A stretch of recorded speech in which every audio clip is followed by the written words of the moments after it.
Pakistani fiction इसमें वाला क्या है, सबसे पहले हमें पता होना चाहिए कि हमारे पाकिस्तानी राइटर्स कितने टाइप के। हमारे पास 3 टाइप के पाकिस्तानी राइटर है। एक वो जो पार्टीशन से पहले थे, ठीक है।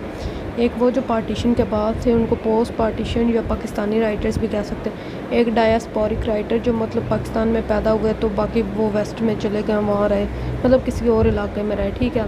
तो हमारे प्री पार्टीशन में मुमताज़ शाह नवाज़ आ जाती हैं और अहमद अली आ जाते हैं, ठीक है, ये पार्टीशन। इसके अलावा जो पाकिस्तानी राइटर जो अब पार्टीशन के बाद उसमें बहुत सारे हैं, लेकिन मुझे अहमद नदीम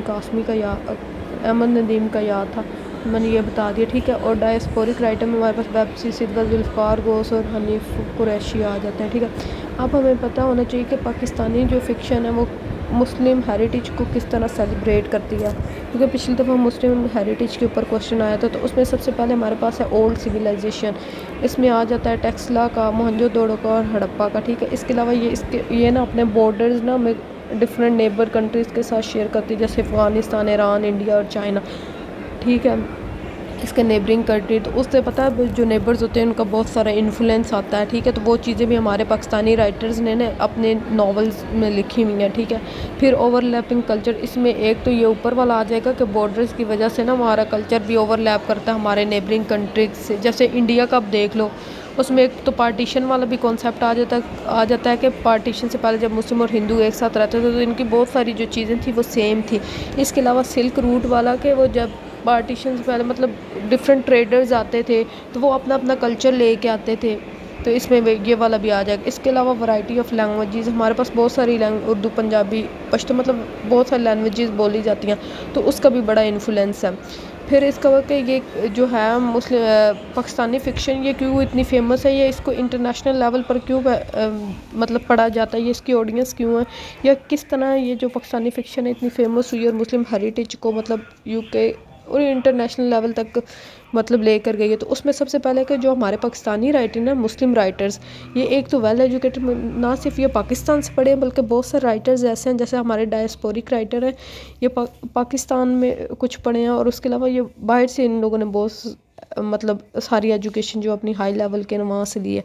एक ये मेजर बात, एक ये कि इन लोगों ने जो वर्क्स लिखे हैं ना उसके ऊपर इनको अवार्ड मिले हुए हैं।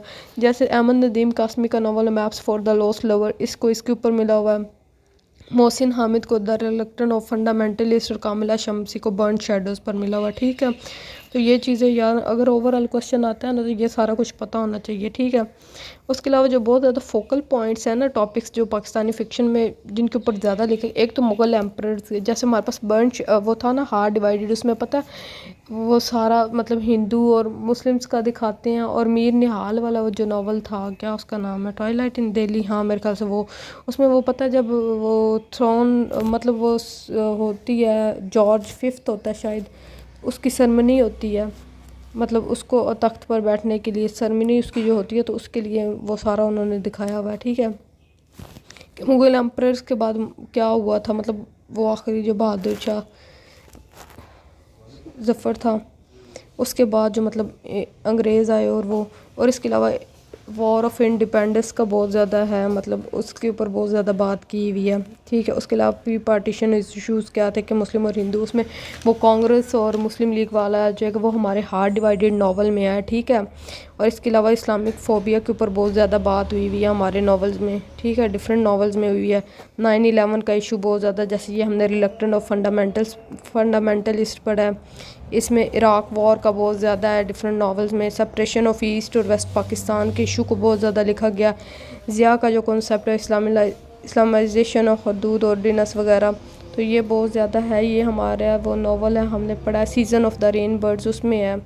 वॉर एंड टेरर के ऊपर बात की हुई है, रिलक्टेंट ऑफ फंडामेंटल इसमें। इसके अलावा मुस्लिम आइडेंटिटी का कॉन्फ्लिक्ट है, मतलब एक तो दूसरे मतलब जो भी हम रिलीजन है उनके साथ भी बहुत ज़्यादा, और एक ये मतलब जाते हैं ना, मतलब अब पाकिस्तानी बंदा वो बाहर जब ये जैसे हमने द रिलक्टेंट ऑफ फंडामेंटलिस्ट पढ़ा, उसमें जो हमारा वो चंगेज़ खान है वो बाहर जाता तो वहाँ मतलब उसको वो मतलब सेंटर में आ जाता, उसको पता ही नहीं होता कि अब मैं इधर का हूँ या उधर का हूँ, ठीक है।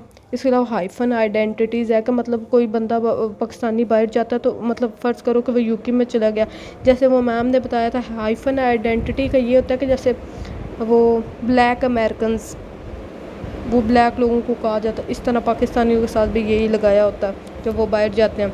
इसके अलावा शिया सुन्नी का कॉन्सेप्ट कन्फ्लिक्ट आ जाएगा, जिसमें फिर उम्मा के कॉन्सेप्ट को हम डिस्कस करेंगे।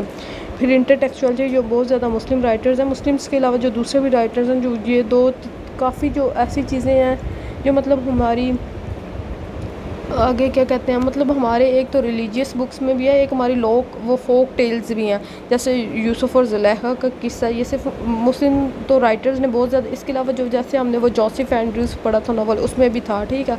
ये स्टोरीज़ बहुत ज़्यादा, इसके लैला मजनू वाली स्टोरी बहुत ज़्यादा लिखी जाती है, और भी बहुत जो हमारी फोक लॉर्ड्स मतलब बहुत फेमस है वो लिखी जाती है। इसके अलावा आफ्टर पार्टीशन के सब्जेक्ट जो टॉपिक्स हैं वो ज़्यादा डिस्कस हुए हैं। जो प्री पार्टीशन राइटर्स हैं उनमें सोशल पॉलिटिकल कन्फ्लिक्ट आ जाता है, ईस्ट और वेस्ट विंग की जो सेपरेशन हुई थी उसके ऊपर बहुत ज़्यादा बात होती है। मार्शल लॉ उसमें ज़िया के टाइम को बहुत ज़्यादा डिस्कस किया जाता है। क्लासिज़म का कॉन्सेप्ट है, जैसे अब हमारे पास वो है मर्डर ऑफ अजीज़ खान, उसमें एक किस्म का क्लासिज़म ही है ना कि अपर और लोअर क्लास होती है, तो उसमें फिर आगे मतलब एक तो क्लासिज़म आ जाता है, एक वो वेल्थ और पॉवर्टी वाला कॉन्सेप्ट भी आ जाता है कि मतलब एक जो हायरार्की में ऊपर है वो किस तरह नीचे वाले को दबा रहा है, ठीक है।